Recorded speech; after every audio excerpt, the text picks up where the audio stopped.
Howard Dean was at a healthcare town hall in Reston, Virginia, with Representative James Moran.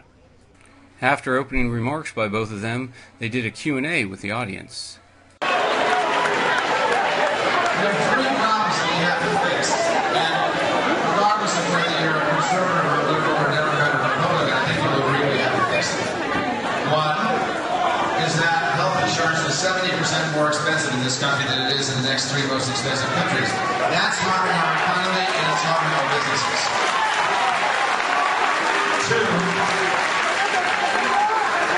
Two, there are a large number of people in this country that have no health insurance. And I don't know anybody, wherever you are on the political spectrum, that thinks that's okay. One thing that I think Republicans and Democrats agree about in the Congress is that we need some kind of health care reform, that we ought to cover everybody in some way. And three,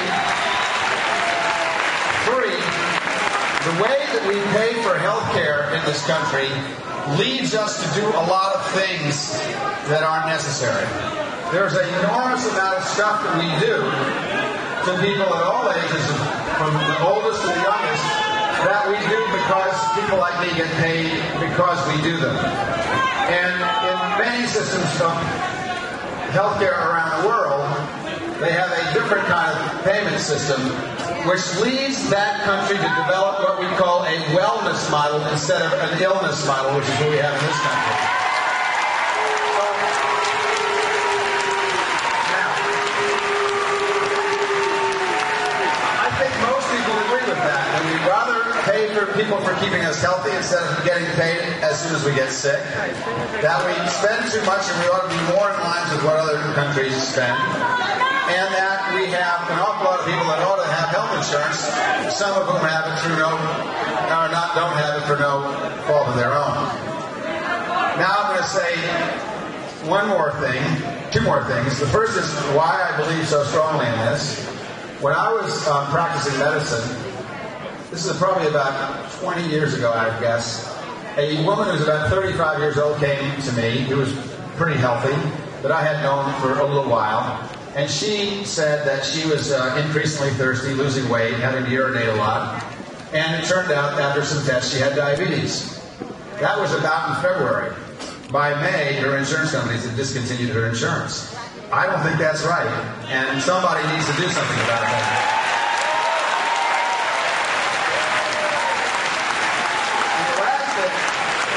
And the last thing I'm going to say, which will undoubtedly send me out the way I came in, was that I support President Obama's health care plan, including the public option.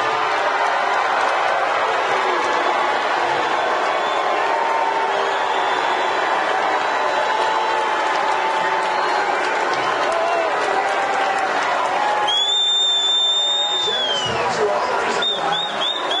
Now that I've brought that out the table, I'm going to sit down the same way I stood up and give this back to the guy whose district this is and who I think has done an outstanding job, and we'll start to answer some questions generally.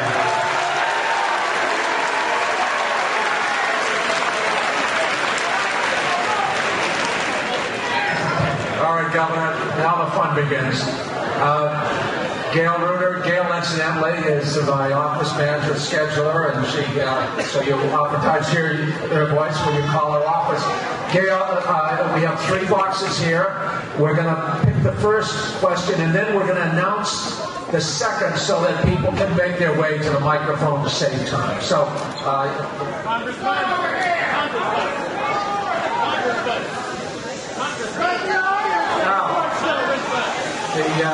the question says,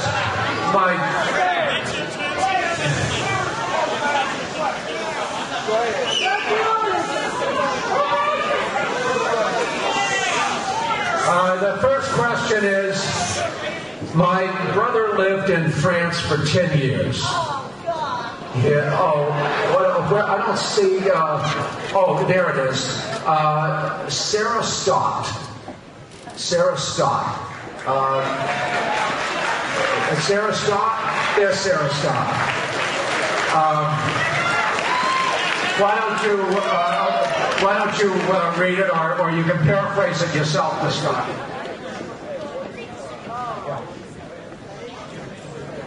just read the second name so that the second person can start coming up. The second person will be Brian Lawson. Okay, Sarah, stop. My brother lived in France for 10 years. His doctor bills and medical prescriptions were paid for through the government system. He did not have to wait in line to see a doctor. Why in the U.S. are people afraid of such a system?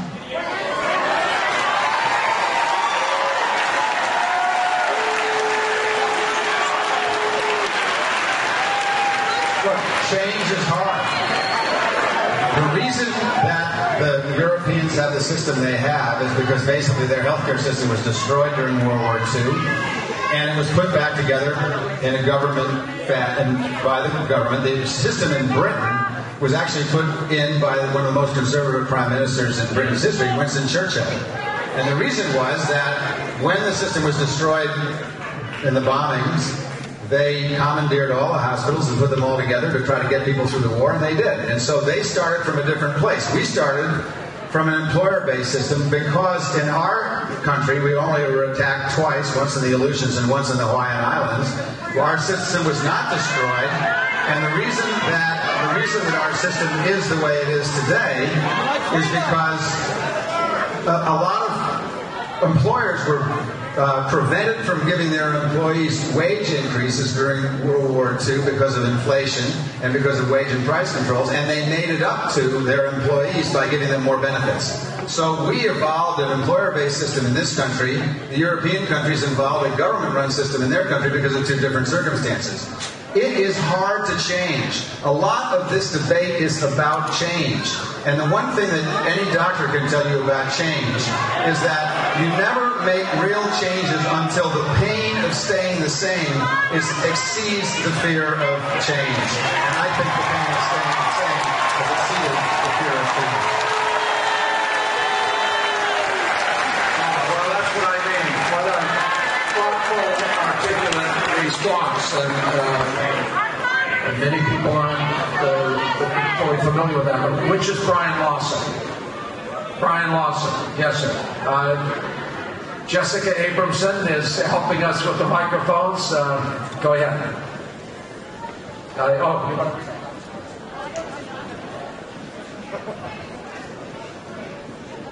Okay, I'm a pharmacist by training. My question for you is, do you support medication therapy management services that allow pharmacists to work with the healthcare team, physicians, nurses, to help manage the care of patients with chronic illness? Yes.